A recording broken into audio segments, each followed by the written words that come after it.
with Love Has Won, you can't ignore the fact that they are on drugs always. Yes. Always on drugs. Very important. Always drinking. That is one of the things that will set it apart from so many other groups, is, at least in my experience, the religious groups that I'm familiar with, drugs weren't even allowed. In most cases, even alcohol. You cannot consume alcohol.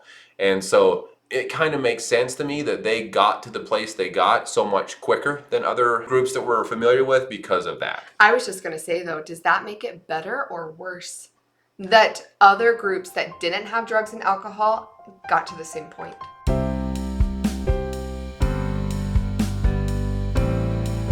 Welcome back, everyone. My name is Sam. And I'm Melissa. I grew up in the FLDS community. It is a polygamous group run by Warren Jeffs, and I moved out when I was 18 years old. I was raised LDS. Sam and I have been married for 9 years and have 2 awesome kiddos. Yes, we do. If you're interested in just listening in today, we do have our podcast available, and please don't forget to like and subscribe.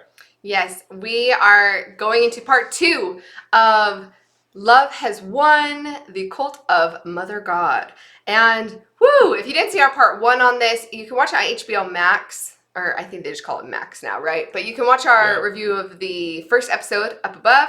But this part 2, man, every single one gets a little bit crazier where it's like, whoa, that seems so far-fetched, and yet there are still so many like Christian ties to it, even though it seems like a spiritual druggy cult, right? That's really what it seems like on like surface level. But then at moments, like they say that Mother God is Jesus, was Jesus. So it's like all of these people must have Christian roots at some point, because there are a lot of Christian similarities. And then later in the episode, which we'll get to, there were some things that reminded us a lot of Warren Jeffs from the FLDS. Yeah, I don't even know where to begin with this group, honestly. Like, we're used to reviewing groups that we're semi-familiar with, for the most part. This is like left field for us. We have branched out into other groups and other societies or beliefs, I guess. But this one is like, I mean, woo, it is out there, and it's hard to even know where to begin with our thoughts about it, just because it seems like there's so much more than just a belief in something here. Yeah, they have a lot of details, right? And I think we mentioned this in the first episode, that it's easy when you're raised in a religion, or like we both have fundamental Mormon roots that we grew up with, right? And so all of those beliefs that you learn from a really young age no longer seem odd to you. And there could be all these details that you just learn as you go, and it's not a big deal. And then when you're getting into something else and they're like, okay, there's these celestial beings, or what do they call them? The Galactics. The Galactics, and who they are and what they do and what they say. And it's like, it's so much information of all these weird little details. A lot of the Galactics are just famous people, you know. People I think they're all famous people. Are they all? Like Elvis and Robin Williams and... Robin Williams is like the main one that talks to mom, right? Right. And, yeah. And so when they just start, I don't know, they didn't even come up with original unknown people, right? They just pick these famous people that the world knows, and it's such an interesting way of going about it. But once again, we do know, and we talked a little bit about this on the last episode, is they are generally, if not always, on something. On some kind of drug. Some kind of drug. It seems like almost at all times. If not that, they are drinking a lot. And anyway, so... And they believe that that's all tools, that the rest of the world tries to tell you that all those things are bad, but really they are tools, which we'll get into later what those tools are doing to Mother God's body. Right. But basically, this episode starts with Father God. Now, at this point, the Mother God, she's had like multiple Father Gods, but they've all been told like there's going to be a final Father God, right? She's going through these different boyfriends. And the one that she currently has, I think his name was John. She was telling him like John was always going to be the second to last father. And then he was told that he was the father of the multiverse. So that's how it makes sense, because in comes Jason. Woo! Jason is character. So right from the get-go, he's saying he was basically homeless, living in he was in Las Vegas working in a Blockbuster. He decided not to do that anymore. They said he was homeless for a while. He said once he heard mom once, he was sold, because he already believed in the Matrix. He believed that we were all in a simulation, and so everything, all being controlled. Everything that this Mother God was saying just made perfect sense. So he moved to go be with them. and instantly, okay, this is the final father god. But it was so weird to me that like they called him the father god. She was determined he was, but the entire time they talk about how he was the low energy, he was the lowest of the masculine energy, and that he was the worst of the worst kind of energy. But it was proof that Mother God would accept and embrace anyone, regardless of who they were, their background, and all of that. And that was kind of a, I don't know, almost a faith building exercise for the people there to understand that you don't have to be some kind of special person to be a part of this great thing. Yeah, that she was going to attract, that Mother God would attract the worst of men because she is the one that could fix them and heal them, get them through that. But they basically, like, the people, and these are still, it seems like, true believers in it that are in this documentary, and they're even saying, like, once Jason became Father God, he basically went crazy. And they went a little bit into Amy's past and her struggles with picking good men, and that she, had gotten pregnant at a young age, and then that father was out of their life, and then she got married and had another child, and then that didn't work out. And they kind of went through her struggles about how she had never really had like good taste in men, which coincides and makes sense with this father god. He the way he talked to her, like, I feel like the language in the first one, the people there, they weren't putting each other down. They were very like loving and lifting each other up. And then once this father god came in, they were talking down about each other, and they were throwing f-bombs and calling each other like horrible things all the time. Right. And it really like changed and shifted the whole everything, the environment for everyone. And he kind of wanted to take charge and be in charge of what they did and the music they listened to and all of the different things. Something he said, though, that I wanted to point out is when he first arrived, or when he first met Amy, or so-called Mother God, she said something to him almost right off the bat. He did something, and she said, You're brilliant. You are brilliant. And he said that switched something in his brain that made him feel brilliant, and that he was actually worth something, and that he was special somehow. And he even said, why did no one ever tell me this before? Yeah, like no one in my entire life had ever said that about me. Yeah, and which is sad, right? But at the same time, my point here is that if people feel accepted and loved and are told things like you are brilliant, I think this is one of the tools, or one of the ways that Amy went about attracting people, is to say things like that to them that in a lot of these cases probably hadn't heard that before, or a lot of these people probably either haven't ever heard that before, or they didn't hear it often anyway. And so it was just another one of those ways that she was able to bring people to follow her, because they felt so special when they were around her. Yeah, exactly. So again, he's a little crazy. The backstory was also heartbreaking. Like basically she just abandoned her 3 children with her mom, which was just so hard and sad to see. But on the other side of it, I'm grateful that she didn't take her 3 children into this environment. One of the other followers said that her mom came and got those kids, which I'd mentioned in the first episode. Like as soon as I saw children in that, I'm like, oh my gosh, please no. Please don't let anything be happening to these children, because having a whole bunch of kids in a situation where adults are all high and on drugs, oh my gosh, it just made me so nervous. So to hear, but she was willing to sacrifice her kids to her mom because it was worth it to stay with Amy, to stay with who she believed was Mother God. And so that was heartbreaking, but at least in both of these cases, you knew that the kids were with grandparents and in a safer situation than what this environment would be for kids. Right. But basically it got so bad, like Jason, Father God, got so bad and so out of control that the Galactics told everyone to take Mom to Oregon to rest, and everyone else went to Crestone, Colorado. They left Jason behind, basically, and they said, okay, well, you're going to have to choose whether or not you're going to come and find us and be with us, or if you're going to keep being crazy, which, again, I thought it was interesting that they had this whole group of people. Like, there's a lot of people at this point. Not a lot, but like, what, 10, 15 people? Yeah. And they all leave instead of kicking him out. Right. Well, they thought that they were being called by the Galactics to go to these different places. Yeah, And but I mean, so- they could have easily been called to kick him out, but I don't think they felt like they could because he was Father God. Right. So they kind of like stuck themselves in the situation. But having 15 people move instead of kicking one person out, I was like, okay, like... Honestly, I don't know that. I think maybe part of that is he felt that he had so much power that maybe they couldn't have kicked him out. Who knows what kind of, maybe they were afraid of what he would do if they attempted to kick him out. Ooh, They yeah. weren't the kind of people that could go to the police. Yeah. Right? If you come to our group where So they couldn't go to doing the all this police and stuff. try to get him out of there that way. So if he wasn't just going to leave because they said so, they were left with the option of leaving themselves, it sounds like. Yeah. So it was a crazy. tough situation. Jason does come find them. She's like, Mother God's on cloud nine, super, super happy about the fact that he's back and that he chose her over meth, because he was sneaking off to go do meth, which apparently that was like some kind of line they had drawn, because they had been doing like psychedelics, mushrooms, a lot of pot, a lot of alcohol.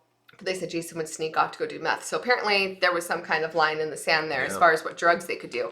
But he came, and then they were living there in Oregon for a little bit, and their house burned down while they were saging. One of the girls was saging something that they were supposed to be. Mother God had told them to sage, and it burnt their whole house down. So they left there, and they're eventually all going to end up going to Colorado. As far as like spiritually for all these people, a couple of the women said they were being trained to be oracles, because oracles would get guidance from the galactics, right? So they're constantly believing they're going to have like more spiritual enlightenment as they're going. There's always that next, like, I could be doing this or I could be doing that. One of them was a scribe, like writing down every single thing that Mother God said, when including she sneezed, like, everything. Sneezing. Yeah. Oh man. Yeah. This is one of those things that kind of made me feel a little icky inside, because it reminded me of when Warren Jeffs was in these heavenly sessions, or when he was out doing things with people. He also would make sure there was a scribe there writing everything down. And it's just a weird connection that I didn't feel very comfortable even thinking about, right? That why do they need someone there writing everything down that they're doing? I can't even put myself in their mind to try to understand where they're coming from. It's so hard for me to understand, but apparently they think they're so special that there has to be a record of everything going on at all times, which it's hard to understand why. Super hard. They talked a lot about the fact they were constantly getting donations. One person who ended up joining was Sarah. She was searching for something after coming out of a coma and found Love Has Won. And so she goes to be a part of it. And she was just saying, like, she wanted to go get a slice of pizza. She's like, I had a job, like I had my money. And they were like, you can't do that. You can't go get pizza. You need to give basically all your money to us, which again, FLDS, very similar. You can't go and buy food for your kids. I know when we had Erna Black on, she had said that she had taken her kids to a doctor's appointment, and her kids were so hungry, and she stopped at the gas station, got them like a candy bar to eat, and she felt so guilty, and she was so worried because if somebody found out that she'd given her children food that wasn't from the storehouse, that they would take the kids away from her. So she had to be so concerned with feeding her children, right? And that was this kind of same situation. She wanted food, and they were like, you can't just go get your own food. You need to be giving your money to us, and we'll feed you. But they said all the money was going towards whatever Amy wanted. Right. Mother God needs a go-kart. She needs new dresses. She needs whatever she wants, while everybody else is They were going hungry. Crazy. They were all losing weight. They were all like in the situation where it all went to her first, and then they got the leftovers. Well, and then they were told that ego is fueled by food and sleep. And they were working on transitioning out of food and sleep. Out of needing the food and sleep. Which, once again, why? Why does this happen? What?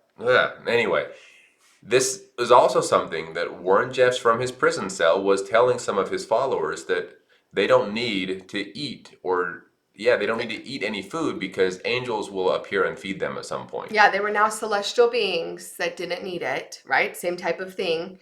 And there were people who were starting to starve themselves, waiting for angels to come and feed them from Warren Jeffs' family. They were waiting for angels until finally they had family snap them out of it and say, no, like no angels coming to feed you. You have to eat or else you're going to die. And even on a less crazy or less strict, I guess, side of it, Warren Jeffs was controlling for all of his followers what they were allowed to eat and not eat. So that became very strict for the majority, if not all of his close followers, not just his family, that they were restricted to a certain diet. And a lot of people lost a lot of weight because of that. Yeah, so sad to see that. I guess whenever you have these super extreme groups, some of the things that are, I don't know if I'd say like easy to control, but a huge control mechanism is food and sleep. Because Just the basic human needs. basic human needs, yeah. And Warren Jeffs also sleep deprived, like his workers on the ranch in Zion, right? The men were working 22 hours a day. They were allowed to sleep for 2 to 3 hours a night, and that was it. And you can watch Isaac Steed's story above where he talks about that, because we asked him, we said, okay, we're hearing this. Is that true? And he said, it's absolutely true. Right. We were sleep deprived. They were limited in what the food they were, none of the money that they were earning, they weren't earning anything for themselves. It was all for the church. And so, yeah, control hungry people end up taking away basic necessities of life from people. Yeah, it reminds me of the Disney movie Spirit, when they catch the horse and they can't tame him. They can't tame him. They can't control him. And so the captain there says, time to the post, no food or water for 3 days. Right? And that's just the way of, you know what? I'm going to starve this horse until I have power over him to control him to do what I want to do. And really, that's kind of what it came down to for some of these groups is I want to control these people. Therefore, I'm going to get them in a state where they will have to listen to me. Yeah. And it was sad to see, I think it was Hope's mom was watching the live stream, seeing her daughter basically becoming kind of anorexic and not having proper food. And so she had started a group trying to see if anybody else out there knew more information or had left the group and find a way to be able to try to stop it. But the FBI and the police and stuff, they're like, listen, if they're adults doing what, like, I can't just go barge into their house for any reason just to check on somebody. Like, there has to be a reason for it. And so, in a situation like this, until there's a crime, I mean, maybe if they thought they could get at him for the drugs, but beyond That's what I was going to ask. And this is something Hope's mom said, that the sheriff said, I can't help you. And I couldn't tell if she meant that as a negative thing or if the sheriff was just doing his job. But based on some of the YouTube lives and things we were seeing, I'm trying to remember back if there were any signs of illegal drug use. Yeah, I don't know, but I'm guessing if there had been, then maybe they could have gone after. But a lot of these, and it's the same within FLDS, right? Like, there's a certain amount, like, you live in America, you have the freedom to do, consenting adults have the freedom to do a lot of things within the walls of their home that they choose to do. So if there's no signs of secondary crimes beyond being in a crazy, extreme, controlling group, like, that's not enough for anybody to go in, especially when there's not minors involved, which thank goodness there weren't children involved in this case. It goes, man, another Warren Jeffs relation, but they said, as it progressed on and Amy or Mother God's using like more alcohol, more and more drugs, and they said Mother was always kind, but other spirits were not. So other spirits within her were coming out, starting to be mean and mad and angry, and then it turned into Mother screaming was her taking on the pain of the world. And that was exactly like what Warren Jeffs had said, where he would take on and have an atonement. He was atoning for the fact that he had the nerve for someone that claimed to believe and believe in Jesus Christ and be a Christian, to have the nerve to say that I'm atoning for sins. Oof, so blasphemous. Like, it really is blasphemous. That is just so anti-Christian. To claim basically that you are as good as Jesus and that you are doing what Jesus did. To claim that you're doing that. And that's kind of what he was doing. He was claiming that he was taking on the sins of the world for their forgiveness. And then he would flail around and pretend to be in all this pain. Maybe he was in pain, maybe she was in pain, but to claim that it was for that reason, that's very, like you said, blasphemous. Yeah, and there were live streams where they were like, oh, do you hear Mother screaming in the background? She's atoning. I don't think they used the word atone. She's taking on the pain of the world. She's that's what she's doing. And then alcohol was a medicine, they said, and it would look like alcoholism to anybody else, but that was her medicine to handle the amount of pain, because she was in so much pain for all the sins of the world and the pain of the world, and no human could go through what she went through. That's how they knew she was Mother God. Well, one of them even said, we know she's Mother God because no other human could consume as much alcohol as she is consuming and live. And still be coherent, yeah.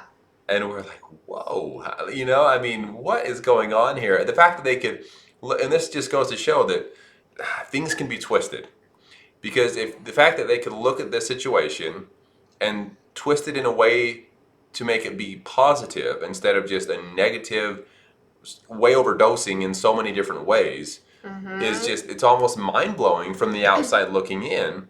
But once you get involved in something and you start believing yourself, there comes a point where you don't want to admit that you're wrong, so you will do whatever it takes and twist things however you need to make them make sense. Oh, yeah. Well, not only that, but she gets to a point where she is in a ton of pain. She can barely walk. She can barely move. They're carrying her everywhere, right? Which, like I said, the amount of drugs and alcohol that she's been on consistently now for, I don't even know what the time period is of how long this had been at this point. But, she's trying to convince everybody. They say the Galactics are going to evacuate her with starships. But she needs to get down to 103 to 104 pounds. So she's going to have to be super emaciated and be skin and bones, basically, before they're going to evacuate her from her body. Another Warren Jeffs thing. She gets to a point where they said she was spinning, and she'd say, I'm not God. None of this is real. It's all fake. None of it's true. And they would convince her that she was just spinning and that, no, you really are. You are real. You are Mother God. And her followers would convince her. And that is exactly what happened with Warren Jeffs. We all, not all, but a lot of us have seen or heard the recording of Warren Jeffs in his prison cell or in his prison, and admitting that, I am not the prophet. I never was the prophet. I'm a liar. I'm a liar. And his brother, I believe it was, told him, reassured him, no, you are the prophet. We believe in you. We love you. And once again, once you convince your followers enough to the point that they don't want to admit that they're wrong, then they will do whatever they can to prove you right. And it sounds like Amy here got to that same situation where she was in so much pain and going through so much that she didn't want to accept it anymore and tried to admit that, this isn't true, so that she could possibly go to the hospital, and they talk about that too. Yeah. And they were like, oh, no. You're Mother God. You can do this. Yeah, you want to go to she would never go to a 3D hospital. The fact she's asking about that is just crazy. Like, she asked to go to a hospital, and we were like, oh, no, that's not what you would want. Like, you're out of, no. You don't want to go to a hospital. Again, you trained your followers to be a certain way. They kept feeding her and having her drink all this. I don't know how you say it. Colloidal silver? Colloidal silver, anyway, something. Yeah, which I did a little tiny bit of like Googling quickly on that, and the amount that she was drinking is insane, okay? Like, is crazy. But they just kept giving her the remedies that she said was going to heal everybody else. And so, again, it kind of like she created her own monsters. That's what I was going to say is at first, I do feel bad for her. Obviously, she was going through something mentally to even begin to go down this path that she took. But in the end, it was her own fault. She convinced these people of things so strongly that when she actually needed help and needed these people to wake up and see reality, they wouldn't, because she dragged them too far down. And so it really was her own fault in the end that they weren't willing to take her to the hospital. Yep. Man, it was sad to see, she even reached out to her, what they call her earthly family, right? She reached out to her mom and was like, will you come here? And it was sad to see, the mom, they're like, why didn't you go when she asked you? And she was like, I was too scared of what I was going to see. And at that point, I'm like, I can't even imagine all the trauma of your daughter leaving, you're seeing and hearing all these things about what she's doing. You don't know what you're going to walk into. I mean, I can't I don't know. I just can't judge. You can't judge. It's easy for me to say, oh, as a mother, like I would go, or so and so would go, or she even told one of her followers, she was like, if this was your mother would have come. And I think it was Hope and was like, yeah, my mom would have come. And Sarah's mom, Sarah said after a while, she called up her mom and said, come and get me. And her Right. mom came and got her, right? So luckily Sarah was able to get out before things continued on. But so that was sad to see, but she realized, okay, I've gone too far, but it was too late. And now she's stuck in this situation. And the Galactics, the end of this episode was the Galactics telling them to go to Hawaii, that she was going to need to go to Hawaii in order for them to, evacuate her from her body. And they kind of ended it. Oh, go ahead. Yeah, no, she didn't want to go. She said, no, I don't want to go to Hawaii. And she tried to convince her followers to not take her to Hawaii. And they said, the Galactic said, so tough luck. And at this point, she's in so much pain and her body is just in such this awful condition. I even wonder how they got her on a plane without someone being suspicious. Based on the video coverage and the photos that we've seen of her, she looked just like a torn Skeleton, yeah. down. I mean, just, oh my goodness, I can't believe she made it. But it did show that they got to Hawaii, and then they hinted at the fact that everything just went nuts once they landed in Hawaii. So that's what we have not seen beyond that. But Yep, that was the end of this second episode, was that when they got there, they said all hell broke loose. And so we're going to kind of see, it's only a 3-part series, so next week's episode will be the last episode that we'll be doing on it, and we'll see what happened in Hawaii and how she ended up mummified. Obviously, Jason, the father god, is in this documentary is shown he has an ankle bracelet on, right? So if he helped her try to evacuate her body, then I'm guessing that's probably why he has an ankle bracelet. But I don't know. That's conjecture. We'll see what happens next week. But again, so sad to see that even something that seems so out of the realm of possibility, seems so crazy, so out there on the fringe, has so many ties to things that we're familiar with. And it's just so sad to see people abuse their power and abuse people who are following them in the same way.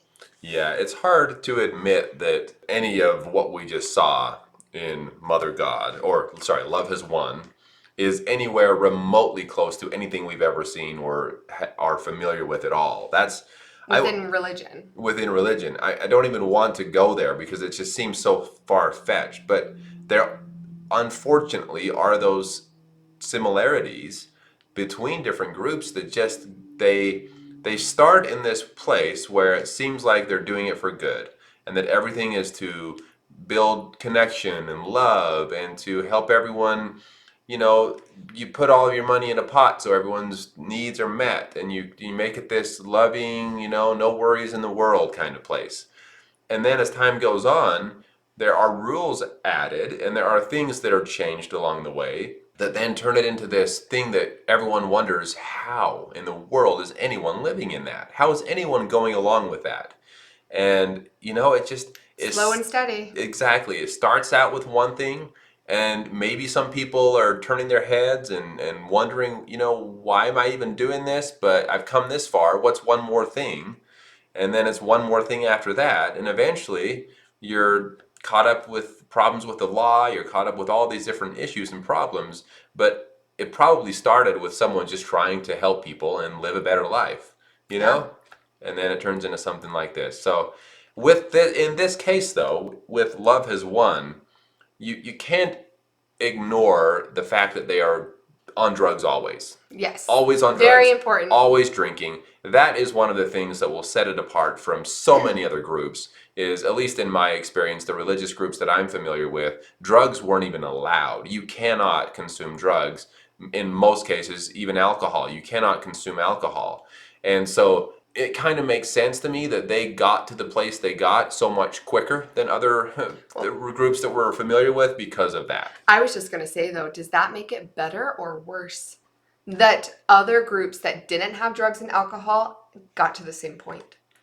Got to the same, that the leaders are atoning for sins and causing so much oppression on their followers and doing, if they can both end up in the same place, I would almost say, yeah, it seems like it would make more sense. Okay, well, if you're on drugs all the time, you might get there. But how sad is it that there are groups that get there without any drugs, without any alcohol, without these outside substances to get them there? What's their excuse? Yeah, I mean, there's a lot of theories I there. don't know if that makes it better or worse. That's all I'm Yeah, saying. whether it is mental illnesses, or whether it is the fact that the leaders are teaching one thing and then behind closed doors are consuming drugs and things. Who knows? That's, Yeah. once again, who knows? But the unfortunate thing is that people fall into their trap. Yeah, that's the sad part. But if you want to hear more of what it was like for Sam to grow up in polygamy, or hear us respond and react to videos like this on other cults or high demand religions, then please like and subscribe, and we'll talk to y'all soon. Yes, thank you all so much for being here with us again, and we'll talk to you soon.